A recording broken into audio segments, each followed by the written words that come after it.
President. Okay, Committee Secretary. A transcript natin available to everyone. Okay, so anybody? Your Honor. Senator Risa? Can we? Your Honor. What is it about, ma'am? About subornation of perjury. We all know about the theory I about just wanted to say na ganun din po ang ginawa nila. Okay. Subornation of perjury. Sige po. Thank you. Thank you. Senator Risa Ontiveros is recognized. Salamat kaayo, Mr. Chair. So, bago po magsimula, gusto ko lang pong ipaalala sa ating lahat na seryosong usapin ito. At tiwala ako sa chair ng subcom na seryoso tayo dito. At hindi ko po na-appreciate ang napaka-casual na mga sagot ni dating presidente tungkol sa patayan. At tumatawa at pumapalakpak pa ang ilang kasama dito sa session hall. So siguro, tigilin na natin yung nakasanayan natin na normalize at gawing katatawanan ng patayan. Sir, sabi nyo, when you are confronted by a criminal, you must overcome the resistance. Ibig po ba sabihin na lahat ng na EJK may barel? Kasi kung gano'n, nasa na po kaya yung mga barel? Dapat may libo-libo ng baril sa custody ng PNP. Do you have any thought on that? No, that is you're asking somebody somewhere or to make an accounting which is not possible. That your question cannot be answered here. All right, sir. So, but I think it can be questioned kung hindi nyo kayang i-address, itatanong po namin sa PNP. Sabi nyo rin po kanina, you take full legal responsibility for the consequences of the drug war. Yes. Kanina rin, Yes. kanina rin sabi nyo maraming mali. No? So, halimbawa, si Kian De Los Santos, menor de edad, hindi armado, nagmamakaawa, pero pinatay ng mga pulis sa drug war. Oh. Do you take responsibility for the death of Kian De Los Santos? The criminal act, hindi naman siguro. The death. You take responsibility for his death. Walang maniwala na abogado sa akin yan. That Hindi would po, be sir. a long shot. Hindi po abogado. Nandito pa lang tayo sa Senado, hindi sa referring Korte. to the policy na ginawa ko para sa mga pulis. Yes, sir. Sabi At ko, nagbunga for that, yung I polisiya. take full responsibility Yes, for and that. what about yung bunga ng polisiya na libo-libong namatay kasama si Kian De Los Santos? Do you also take full responsibility for that? Because in October 2020, na-quote po kayo na sinabi nyo, if there's killing there, I'm saying I'm the one. You can hold me responsible for anything, any death that has occurred in the execution of the drug war. Noong October ulit, October 21, nung 2021 naman, in a Reuters interview, kinwote kayo na sinabing, if there is any person who is going to prison, it would be me. I assume full responsibility. So, do you assume responsibility for the death of Kian De Los Santos, Mr. No. Chair? No. How about si Carl Alam mo, ma'am, Anthony Nunez? before you rumble on those many things. No, I'm not rambling, Mr. Chair. Very specific yung mga tanong ko. Specific ang law. Guilt is personal. Tanong ka muna ng abogado. Okay lang po. Kayang-kaya kong magtanong sa abogado. Sige, tanong ka itanong muna ko ngayon po. before we proceed. No. Hindi tayo I have prepared dito. these questions with my Guilt legislative is staff. personal. Yes, it's very personal. Hindi mo pwedeng ipasa sa iba yan. No. Hindi po ito pagpasa. Ah, Iniimbestiga kaya nga. po ng Blue Ribbon yung war on drugs at yung naging bunga na extrajudicial killings dyan. And I am basing my question dun sa mga sinabi ninyo repeatedly, parang tuwing Oktubre nga sinasabi nyo na you will take responsibility. Correct. So now let me ask you about Carl Anthony Nunez, 20 years old. Walang nahanap na droga o baril sa katawan niya. Sabi nga ng investigador, mistaken identity. Do you take responsibility for his death? You know, ma'am, can I ask for a recess of just a It's few all right, minutes? Mr. Chair. Yes. Hearing is suspended. Mr. Chair. Ang tanong ko po ay, if you take responsibility, as you said in October 2020, as you said in October 2021 about assuming responsibility for the war on drugs, do you take responsibility for the death of Carl Anthony Nunez, Mr. Chair? Alam mo, yung policy, ma'am, hindi mo nakuha yung policy ng presidente. Nakuha ko po, policy I maker was din po talking ako. about the policy. I take full responsibility yung sinabi ko na war on drugs. You said, Pero sir, kung you can hold me responsible for any death. specific crime, Yes, sir. You spoke hindi about pwede yan. you spoke about At specific saka, crimes. kung sabihin ko, I will take full responsibility, magdating tayo sa korte, hindi naman tatanggapin yan. Well, Mr. Chair, and if the resource person could keep his volume and pitch to a normal trying level. to pin me down on Mr. Chair, you are pinned down by your own statements you of cannot. October. You have to pin me Mr. down Chair. lower. I'm not trying to pin you down lawfully. on The exchanges air. are no longer productive. Mr. The hearing Chair. is Do not pin me suspended. down on semantics. Okay. Senator Ontiveros has the floor. Salamat kaayo, Mr. Chair. So, i-summarize ko na lang yung unang line of questioning ko.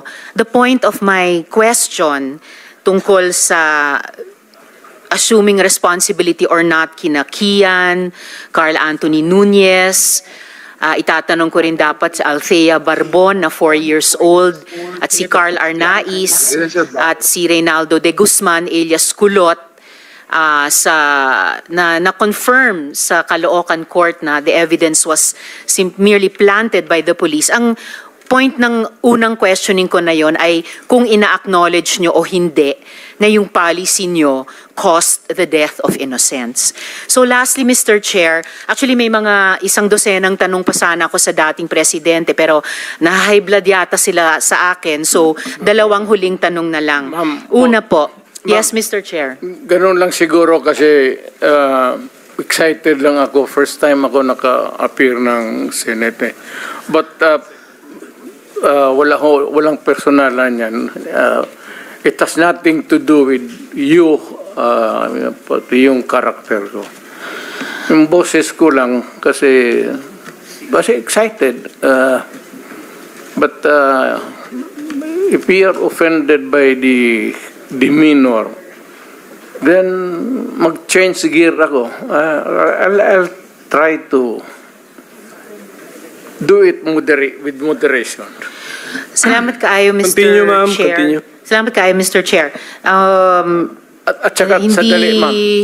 Mr. Ganito, Chair. and I'm addressing lahat kayo. Taga-probinsya po ako. Hindi ninyo pwede akong masumo na paulit-ulit. Pag ginawa ninyo yan, isnabin ko kayo. Wala akong pera. I am not that rich na mag-travel dito sa aeroplano. Mahal yan.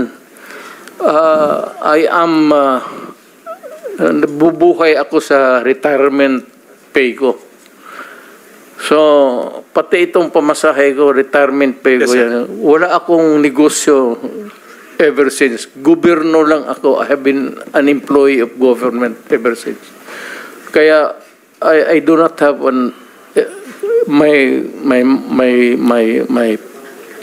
my public life is open to everybody.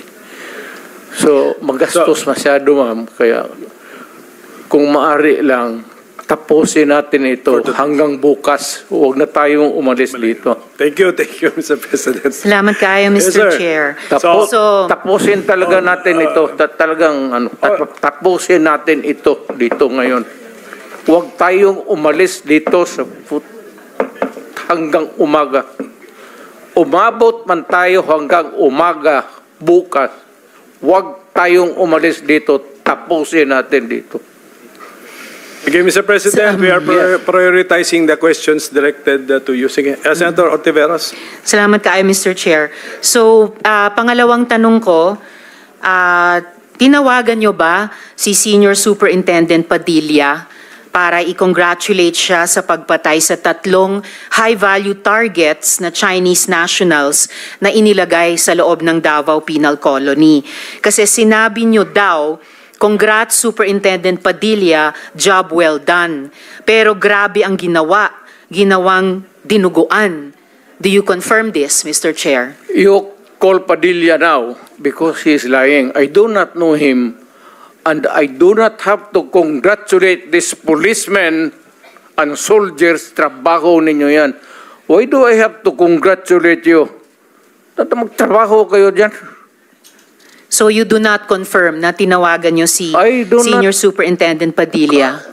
I only congratulate people with who itong mga police daw graduate with honors kasi nagtuturo ako sa Police Academy. May congratulatory message ako. Pero congratulate ako ng ano.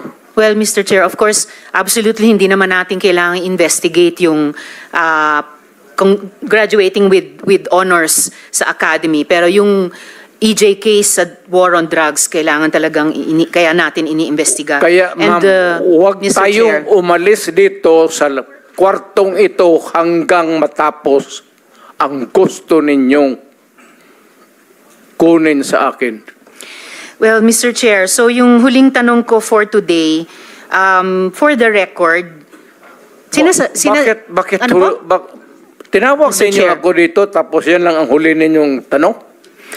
May mga colleagues pa yata tayo, Mr. Chair, na magtatanong sa dating presidente. So, for the record, sinasabi nyo ba na ang mga drug users at drug criminals ay dinideserve nilang mamatay na lang kaysa pumunta sa jail? O para i-paraphrase ko si Patricia Evangelista, do some people need killing, Mr. Duterte? Ma'am, presidente ako. Nagagastos ako sa gobyerno. Bakit ako magbubuhay sa mga putang inang yan? Kung yung pera na ipapakain ko dyan sa preso, ibigay ko na lang doon sa mga tao dyan sa walang bigas. So, mas okay Walang pong trabaho. patayin sila kaysa Wala ipreso akong pakialam sila? dyan sa kriminal, ma'am. So, thank you for making that of record. Alam sa kriminal kung saan silang impernong gusto nilang pumunta. Well, Mr. Chair, for the record, You make your own history in this planet. yes, Mr. Yun Chair. ang gusto nilang mangyari.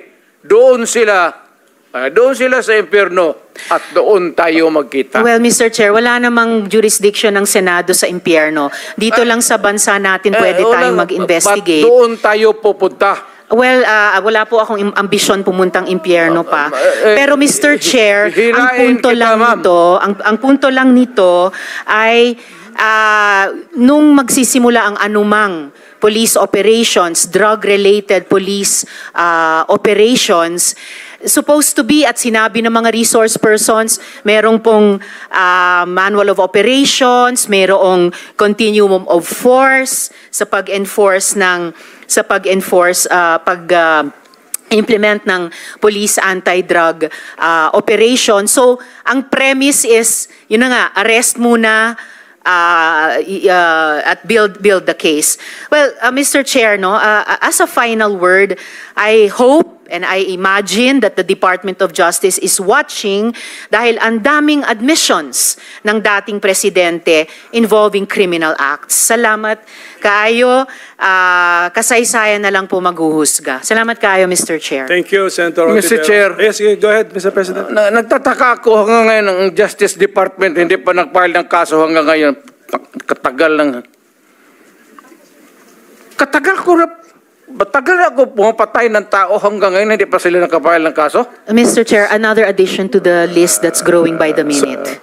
Okay, for the record, Mr. President. wala na tayo Mr. President, for the record, kasi may nagtanong din sa akin Huwag na tayo magdrama dito. Tapusin na natin itong istorya na ito dito sa Pilipinas. For the record, Mr. President, Kasi naawa ako dito sa mga pulis. Sa totoo lang, naawa ako sa mga pulis, pati sundalo. Kaya ako, akin, mine and mine alone. Pag nag-inutusan ko ito, mag-operate itong mga buang na ito, kung anong mangyari, akin yan. I'm emotional because I've been longing to state this particular sentiment. Protektado ko yan sila. Basta in the fulfillment of duty, Mr. Senator, yan sila, naging chief of police yan. Protektado ko ang police pag nagtrabaho in the fulfillment of duty. Pero alam nila, ang mga police na pumasok ng kidnapping, alam nila yung police nila, pinatay ko. Thank you, Mr. President.